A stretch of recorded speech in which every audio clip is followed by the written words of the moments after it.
तमाम माननीय इसको सदस्य रेलवे के श्री साथ जोड़ा जाए। असादुद्दीन ओवैसी जी। सभापति महोदय, आपने मुझे बोलने का मौका दिया। मैडम, आपका बहुत शुक्रिया। बहुत धन्यवाद। बजट की स्पीच में फाइनेंस मिनिस्टर ने 4 बिरादरियों का जिक्र किया।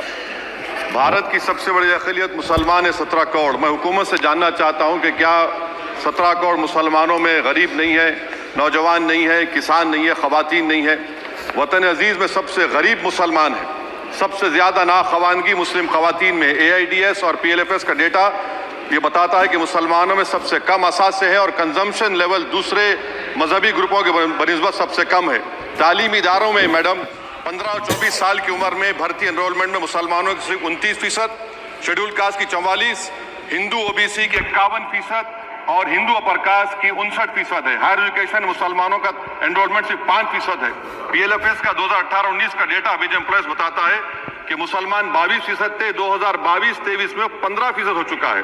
सेल्फ एम्प्लॉयमेंट में मुसलमान हिंदू सिख से ज्यादा 58.4% है। रेगुलर वेज एम्प्लॉयमेंट में सबसे कम मुसलमान है 15% और कैजुअल लेबर में सबसे ज्यादा मुसलमान 26% है। तो मुसलमानों का शेयर रेगुलर एम्प्लॉयमेंट में लॉस हो रहा है एम्प्लॉयमेंट का। मुसलमान नौजवानों का ना रोजगार मिलता है, ना तालीम के मौके, ना हुकूमत उनको कोई तरबियत सहूलत दी जाती है। मैं मोदी हुकूमत को एक मुसलमानों का अछूत बना दिया है, ना कोई सियासी नुमाइंदगी है, ना मुल्क की तरक्की में इनका कोई हिस्सा दिया जा रहा है।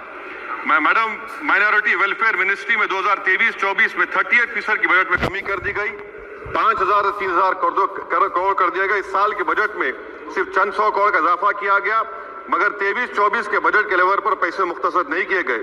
ये मोदी हुकूमत की बदनीयती और झूठा कमिटमेंट है, झूठा कमिटमेंट अक़लियतों के ताल्लुक से। तालीम के उस अक़लियती स्कॉलरशिप मैडम अक़लियतों के गरीब तलबा और तालिबात को दी जाती रकम में कमी कर दी गई।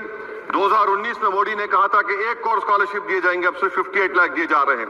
47% अक़लियती एप्लीकेंट्स को हर साल स्कॉलरशिप से महरूम कर दिया जा रहा है। 10 साल से मैं कह रहा हूं कि डिमांड ड्रिवन करो। डिमांड ड्रिवन के लिए सिर्फ 3,000 करोड़ की जरूरत है, मगर ये हुकूमत सच्चाई को और ईमानदारी से काम नहीं कर रही है। 2007 और 8 से माइनॉरिटी स्कॉलरशिप का नंबर इजाफा नहीं हुआ है। Pre matric scholarship madam Kundu committee ने कहा कि मुसलमानों में drop out rate primary level पर होता है, तो हुकूमत ने 9th क्लास से प्री मैट्रिक स्कॉलरशिप पैसे दे रही है। NDMC की इक्विटी मैडम 800 करोड़ एक मजाक है। PMGAV के में 910 करोड़ दिए गए। सारी दुनिया जानती है कि जहां मुसलमान बसता है गांव में, शहर में, वो अंडर डेवलप एरिया है और आप मजाक कर ऊंट के मुंह में जीरा देकर। हज में 97 करोड़। हज कमेटी एक रिश्वत का मरकज बन चुका है। प्राइवेट टूर ऑपरेटर्स के एक लाइसेंस के लिए पैसे देना पड़ता है, बिल्डिंग सिलेक्शन के लिए पैसे देना पड़ता है, मीना मुजदलफा में कंपनी के सिलेक्शन के लिए पैसे देना पड़ता है।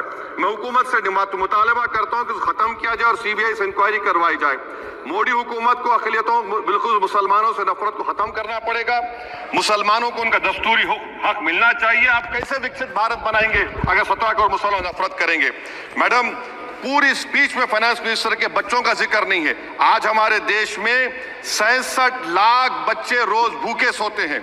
46 मिलियन बच्चे स्टंटेड हैं मेल न्यूट्रिशन की वजह से।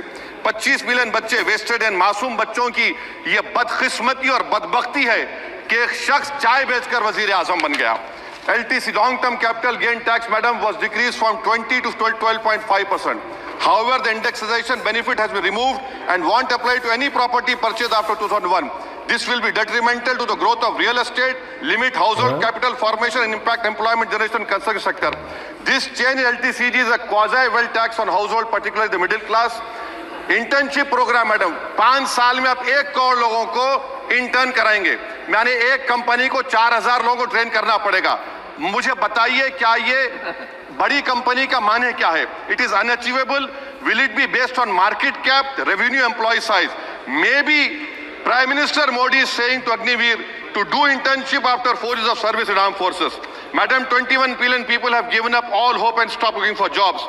This brings down to 9% eligible population that is either employed or they are looking for jobs. Maybe finance minister can introduce a Berozgar tax and tax unemployed as well. No significant increase for social welfare, healthcare. It looks like Prime Minister Modi is saying देश की middle class की संपत्ति पर पहला हक हमारे alliance का है. In real terms, when adjusted to inflation, the allocation of health AB, PMJ has declined. Modi is saying he said heal in India during G20. The reality is India is hurting. Madam, this government wants to increase FDI from China.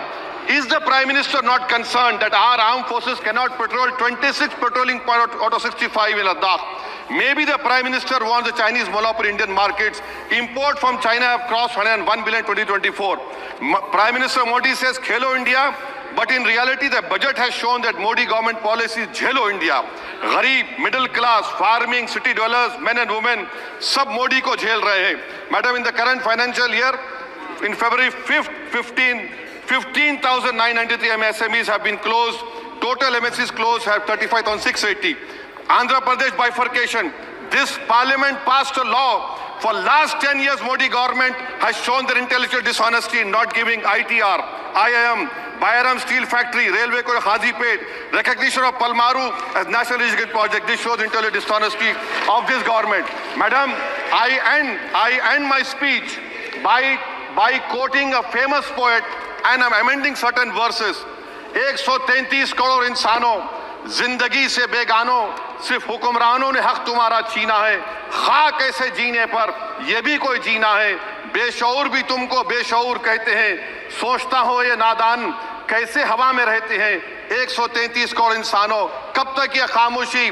चलते फिरते जिंदानों, गरीब खवातीन, नौजवानों, किसानों से रोने की सदाएं आती हैं. जब शबाब पर आकर खेत लहलाता है, किसके नैन रोते हैं, कौन मुस्कुराता है. काश तुम भी समझो, काश तुम भी जानो किस कदर भयानक है जुल्म का ये ढब. देखो रख से आतिश आहन देखते ही जाओगे, होश में ना आओगे. और अनएम्प्लॉयमेंट पर अभी बोला गया नौकरियां दे रहे हैं, तो शायर ने इनके बारे में अच्छा कहा कि फूल शाखों पर खिलने लगे तुम कहो, जाम जिंदों को मिलने लगे तुम कहो, चाक सीनों के सिलने लगे तुम कहो. इस खुली झूठ को, जहन की लूट को मैं नहीं मानता, मैं नहीं जानता. शुक्रिया मैडम.